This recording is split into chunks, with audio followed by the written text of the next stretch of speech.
Okay, let's take a couple of minutes here and discuss the type of wiring that you're going to encounter in a typical sprinkler system. Normally you're going to find 18 or 16 gauge wire.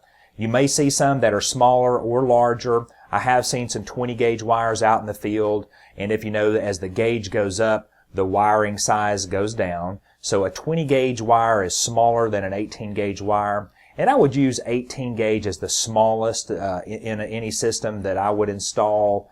Generally 20, it doesn't give you very far to get to the valve and back, and as we'll see in a table here in just a minute, the size of the wire determines how far away from the timer that you can place it.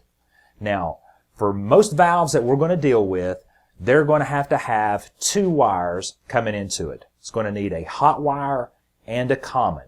The hot wire is the wire that the timer uses to deliver the voltage to the solenoid, and then the common is the return path back to the timer. Now we can have multiple valves wired up to a system, and they can all use the same common or the same path back to the timer, but they all need individual hot wires. Let's take a look at the first table in your download material, and this is basically showing you what the resistance is per 1,000 feet of wire at 68 degrees Fahrenheit. And it should be noted that these resistance figures can change with the temperature that the wire is at. Now typically we're going to bury all of our wire, and the cooler that the wire is, the less resistance that it has. But as the temperature of the wire goes up, the more resistance it's going to encounter because of the heat robbing the energy from the electrons as they try to pass through the material.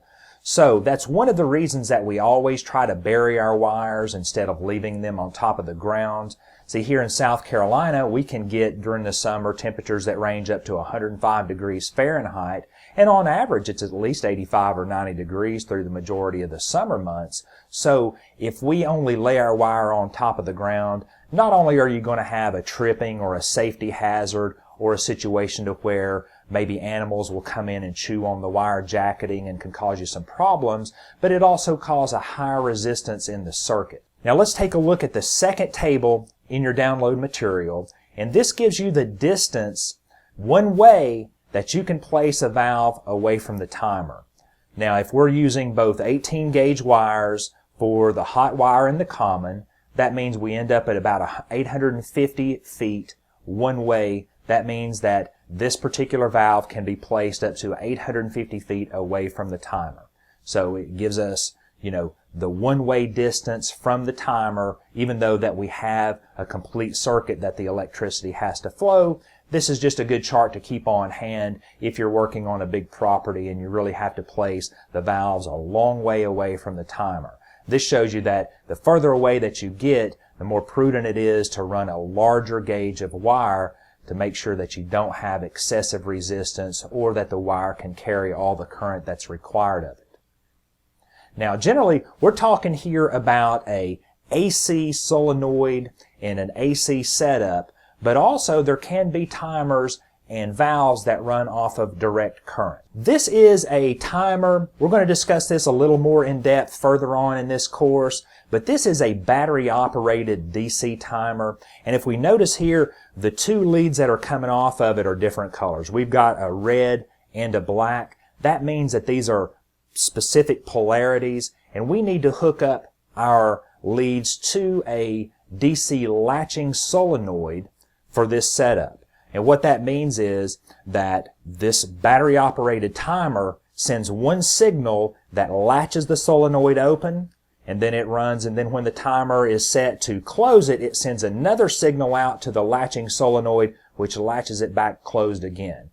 And this is different from a typical AC setup to where the timer holds the solenoid open with an electromagnetic plunger, and it holds that open the entire time that that zone is supposed to run. So with the AC circuitry, polarity isn't common. You don't need to set up a particular wire to touch one wire or another. It just, as long as you've got a hot wire and a common going out to the valve, you should be okay. And on these DC setups, polarity definitely matters, so you're going to have to use a DC latching solenoid and make sure that it's wired up correctly. Let's talk for just a moment about the types of wiring that you'll encounter or that you may use to install a sprinkler system. One of the ones that you can use is a single strand type of wire, rated for direct burial, has a pretty thick jacket on it, and you're going to find these in 18 gauge or even 16 gauge wires, a little thicker. These are great for preventing bleed over in case of a nearby lightning strike, and it actually using single strand wire makes your irrigation systems a little more resistant to electrical strikes. Now, if you get a direct strike, there's no kind of wiring or no setup that's going to protect your system from that. But in the ground, the less chance that there is for bleed over from an electrical surge, the better. So a lot of people use these single strand wires, particularly in commercial installations.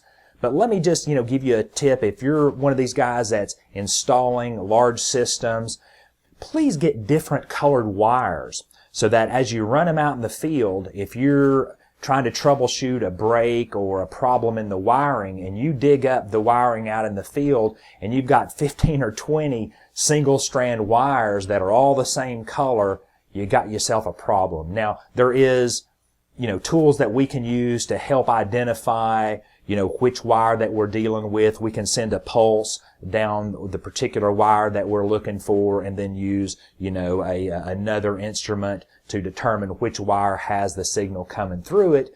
But it's a lot easier and it doesn't cost any more to have wires with different colored jackets. And that also brings us to our multi-strand bundles.